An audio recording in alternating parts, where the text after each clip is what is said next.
This is a time-lapse build of a wooden model kit. Unfortunately, I missed the first section because I uh, didn't set my camera up properly for the stop-motion time-lapse photography. So the first few steps got skipped, but the instructions have been easy to follow. It's got colored wooden pieces. So it's got a lot of detail, which makes it more interesting than some of the other wooden kits that I've done. There's also some accessory parts, the plastic boiler section, just to give it a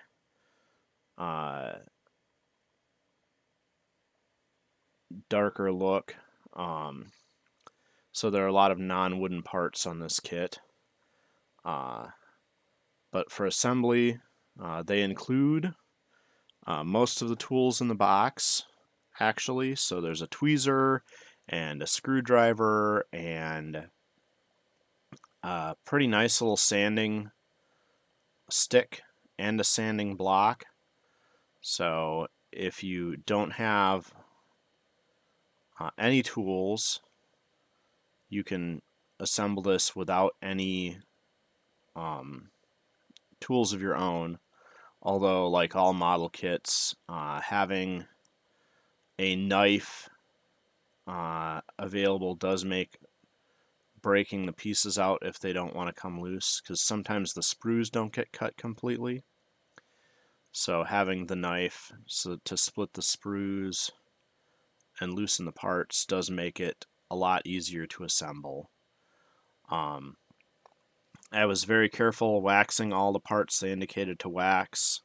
The last kit I built was another motion kit, and I was a bit lazy about waxing it and checking all of the parts when I assembled it.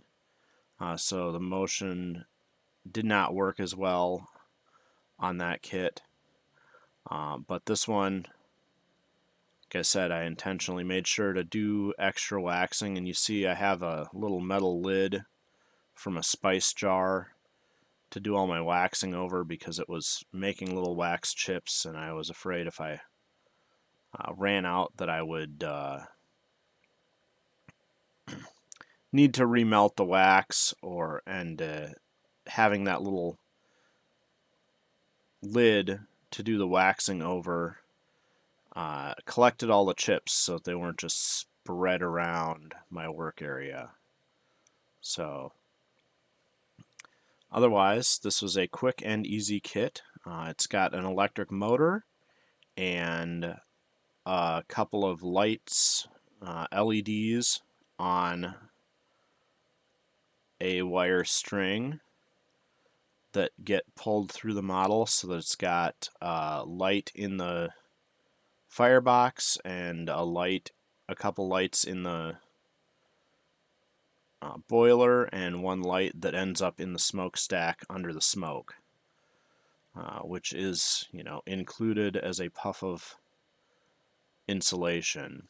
So it was, like I said, a nice, fun little kit to build, and it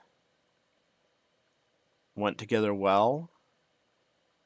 I did use that yellow-ended screwdriver as the one that came in the kit, and I used that for all the tiny screws. And then my regular screwdriver, there were some larger screws that worked better with the larger screwdriver than the kit screwdriver.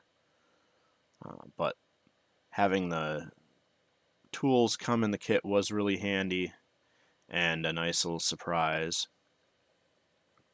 The features include forward, reverse, and 2 speeds. Well, 3 speeds because it's high, low, and neutral, so that the engine will run without moving, and then it's got forward, reverse, and high and low speed to drive. So it is a pretty neat little kit, and it went together very well.